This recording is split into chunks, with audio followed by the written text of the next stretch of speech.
동성애자가 된 당신의 자녀가 자신의 결혼식에 여러분을 초대한다면 여러분은 어떻게 하시겠습니까? 미국 복음주의 리더 존 파이퍼 목사님께서 말씀해 주십니다. Pastor John, if one of your family members invited you to their so-called same-sex marriage ceremony, would you attend it? Just contemplating that thought is heartbreaking. My answer is no, I wouldn't. And that would be a kind of shattering of the cornerstone of a father's broken heart. And here's why. Number one, it's not a wedding because it's not a marriage, and therefore attending it as a wedding is to be false, like everyone there is being false. There is no such thing as a so-called same-sex marriage. God has defined marriage as a covenantal union for life between a man and a woman as husband and wife. This isn't that, therefore this is not a marriage and this is not a wedding. I'm not going to lie about it by going.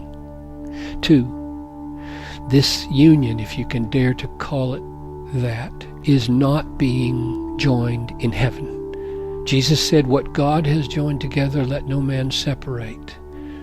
This is what makes weddings awesome. They're not human accomplishments. God joins a man and a woman. Marriage is made in heaven, Jesus said, not between two people merely, or a pastor, or a judge. And this pairing of two men or two women is not being joined in heaven. And to give the impression that it is an offense to heaven. Number 3, this blessing of this event would be hateful. It would be hateful for me to do it because it would be confirming a life and a lifestyle that will lead to hell. The Apostle Paul said, don't be deceived. Neither the sexually immoral or idolaters or adulterers or men who practice homosexuality or thieves or greedy or drunkards or revilers or swindlers will inherit the kingdom of God. They won't. So to celebrate this lifestyle is to celebrate the destruction of human beings. And that's hateful. It would be like gathering to celebrate theft, gathering to celebrate drunkenness, gathering to celebrate swindling. Let's all have a meeting and celebrate greed. Let's all have a meeting and celebrate adultery. Anybody that joins in celebrating sin is sinning. I shouldn't sin. The 4th thing I would say is that this ceremony will defile the drama of Christ and the church.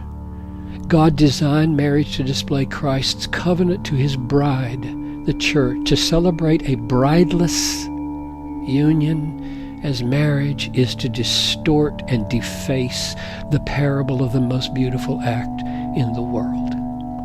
And 5th, I wouldn't go because the weight of sorrow and love and revulsion would probably overwhelm me. I don't think I could probably get through the ceremony. And the last thing I would say is my not going is not my drawing away from my child, but his drawing away from me. I am where I have always been, arms wide open to the homecoming prodigal, ready to forgive anything.